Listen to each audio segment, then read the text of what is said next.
Sobrang nakakakaba, nakaka-excite at nakakatuwa ang ipinapakita ng ating ipinagmamalaki na si Alex Eala sa mundo ng tennis ngayon. At maraming Pilipino ang nakakapansin nito at huwag ka, hindi lang mga Pilipino ang humahanga ngayon kay Alex Eala, pati na rin ang mga ibang lahi sa buong mundo na sumusuporta sa tennis. Jam-pack palagi kapag lumalaban ang ating kababayan na si Alex Eala. At ang matindi pa rito, pati ang greatest of all time ng tennis na si Novak Djokovic ay tila masaya na may isang Pilipino na naglalaro at maganda ang ipinapakita sa mundo ng tennis.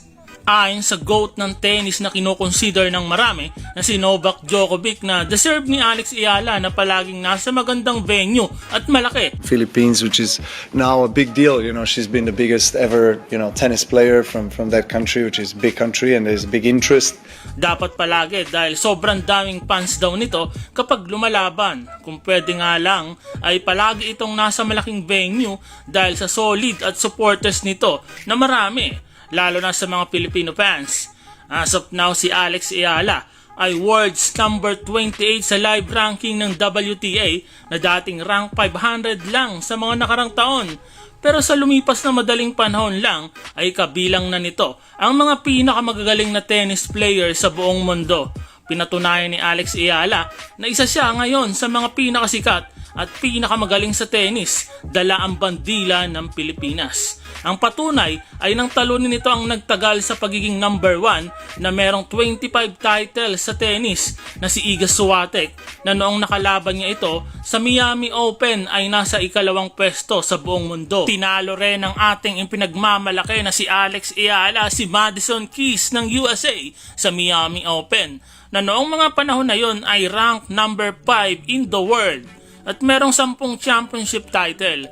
Nakakagulat ding isipin na tinalo rin ni Alex Eala si Jelena Ostapenko, ang 2017 French Open champion na merong 9 na career titles. Tinalo din ni Alex Eala si Jasmine Paolini ng Italia na world's number 8 nitong kakatapos lang na Dubai Open. Na maraming titles din. Ipinakita ni Alex Eala ang galing ng isang Pilipina kahit pa maraming nag-iisip na matatalo ito at walang laban bago ang laban. At kahapon nga lang tinalo nito ang isa sa mga Kazakhstan superstar na si Diana Yamstreska na hindi birong kalaban dahil sa former world's number 21 nito at malakas mag-serve. Marami ring experience, nakapag-champion na din ito ng 3 beses at lamang pa sa laban. Pero dahil sa puso, galing at suporta ng mga Filipino fans, nakabalik si Alex Eala at pinanalo ang laban para sa mga fans at para sa kanya. Sa totoo lang, malayo na ang narating ni Alex Eala sa mundo ng tennis. Marami nang tinalo na magagaling na player. Pero nagsisimula pa lang ito sa bata nitong edad na 20 years old. Napakalaki na ng net worth ngayon ni Alex Eala.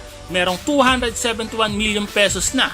Marami pang laban, paghihirap, sakripisyo, kalungkutan kapag natalo.